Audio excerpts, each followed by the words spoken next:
The Lone Star Showdown always brings chaos, but after a first matchup that didn't go Texas's way in a 20-point loss, this one was a little bit different. A first half where Texas struggled to get anything going offensively, and where A&M shot the lights out, Texas was able to get it going in the second half to bring home the Lone Star Trophy. The Longhorns and their fans knew what they were getting into in the second half. A 22-point halftime deficit that would be cut down to 6 would be pushed right back up to 9 after this tough Wade Taylor 3 from the top of the key. Texas A&M would steal some momentum and go back up 14 before Trey Johnson would find his groove. Driving it right and making a little 15-foot push shot, Johnson would never look back. A 10-point game with just under 6 minutes to play. Johnson, step back 3 this time. That was good. 7-point game for the Longhorns. Couple possessions later, Johnson finds the ball again, this time in the corner. Wide open 3. That one's good. 4-point game for the Longhorns. Then they would lean on their defense, forcing a stop at the rim. The Longhorns would push in transition. Mark would find Jason Kent, who would then look to guess who?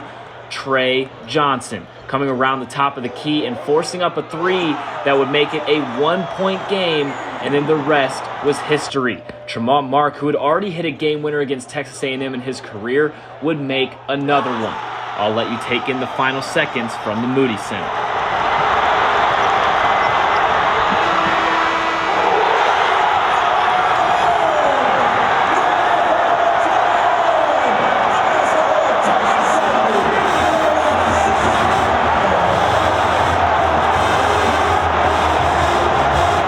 Rodney Terry raved about his star freshman Trey Johnson and the way his team responded in the second half.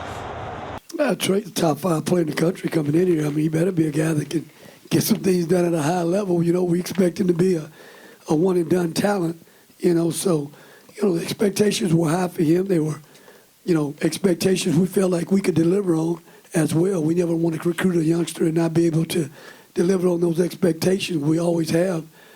In that regards, and he's more than lived up to the billing in terms of being ready to play on this stage and play at a very high level from the start of the season to where we are right now. But these guys get all the credit. I mean, they made their minds up at halftime that they were going to come out and they were going to play Texas basketball. They were going to display some Texas fight. They were challenged at halftime to answer the bell. Not only right now in the game of basketball, but the game of life. You take a punch, you get knocked down on the mat. We got knocked down at the half, and you get up.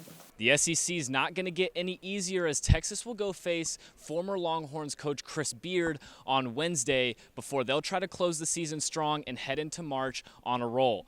I'm Justin Goosman with TSTV Sports. Have a good night.